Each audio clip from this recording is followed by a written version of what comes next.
that they need from us as an association, and trusting in that process, because they've said repeatedly that that's not going to be something that is going to be on the backs of students or on the burden of students. And that's something we can really appreciate and we really support about our administration and the president.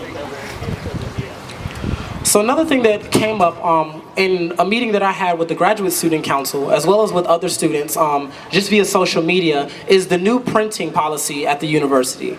So the new policy pretty much entails that there's a $10 credit that is given to each student per academic semester that allows you to print from that. Now on just single-sided printing, black and white, that's 333 copies. Now there was a lot of information that went into this of whether or not this would really, be a hindrance to students in their academic process. And over that research, it was decided upon that, this would be something that could encourage students to be responsible with their printing. Now, one thing that we did notice in speaking with the Graduate Student Council and just other students, even undergraduate, that this is something that could disproportionately affect graduate students based on some of the classes that they have to take and some of the requirements that they have to take as far as their dissertation or whatever the case may be. And so what we really for you to increase your limit as far as your printing goes. But the process for that isn't necessarily comprehensive, and it's also subjective based on whether or not they allow you to do so.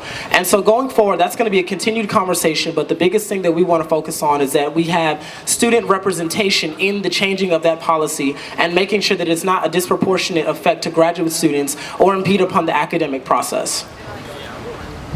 The next thing, and Cam really spoke about this in his piece, but Mean Green Pride on our campus and what that really looks like.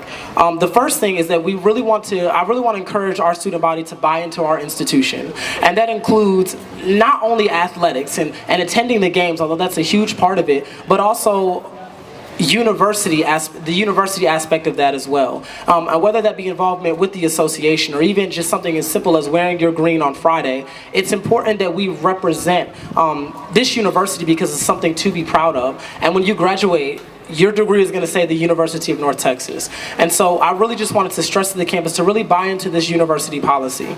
I also wanted to bring to light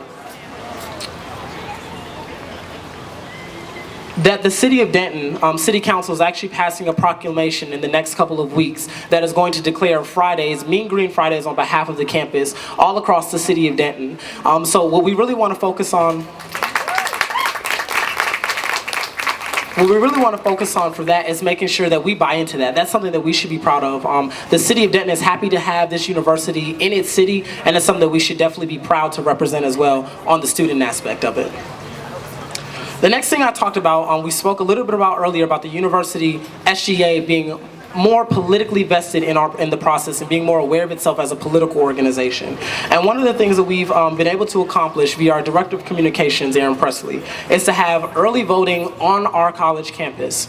As long as I've been a student here, that hasn't been an opportunity, and now it is, and it's a huge thing to really take into account. We're about to go into an election for a new governor. We're going to have a new governor for the first time in quite a long time in the state of Texas, and it's an important election, especially for students. The governor appoints the Board of Regents who determine your tuition increase. And so that's an important piece that you may not feel like it correlates, but that's something that's important for students to really be a part of and vote on. So this is a vital election for students to participate in, regardless of your views as far as politics. We want you, hopefully you were already registered to vote. The last day was earlier in the week, but we want to focus on students actually getting out to vote. We're noticing that we have a high level of registered voters in the area and at the university, but we're not getting them to the polls. So now you have an easy opportunity with early voting being in Sycamore Hall, room 142, from October 27th to the 31st from 7 a.m. to 7 p.m. And we definitely want to encourage students to participate in that.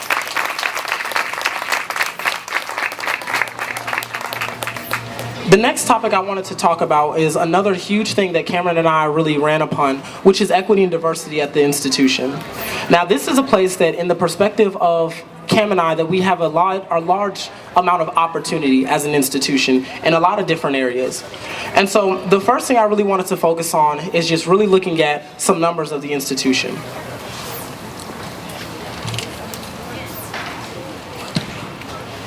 So at UNT, we have 45% Now, if we actually correlate that and look at our faculty and our staff, it's not reflective of our university student population, and that's a really big concern of ours. And the reason for that is because of the student success aspect of it.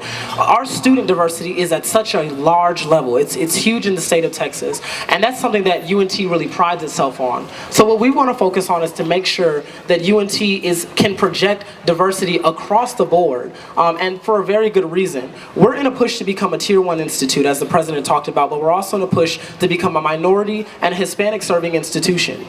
And so one of the major contentions of that is that we need higher test scores for incoming freshmen. But another part of that is that we have to be graduating about 200 PhDs every single year. So one of the biggest focal points is if we have so much diversity in the student aspect of this, how are we ensuring that those diverse students are successful at the institution because they coincide? The lowest hired position in staff and faculty is African American men at this institution. The lowest retention and graduation rate is African American men at this institution. There's a correlation. Now, retention and graduation is affected by so many different things, external and internal to the campus. But why is it really important to have a faculty and a staff that really reflects our university? Well, in speaking with Cam, he really came up with a really good example. Say we have someone sitting at a table making a decision about a recruitment pamphlet at UNT that's going to go out to students in the state of Texas, projected future students, hopefully, of the state of Texas.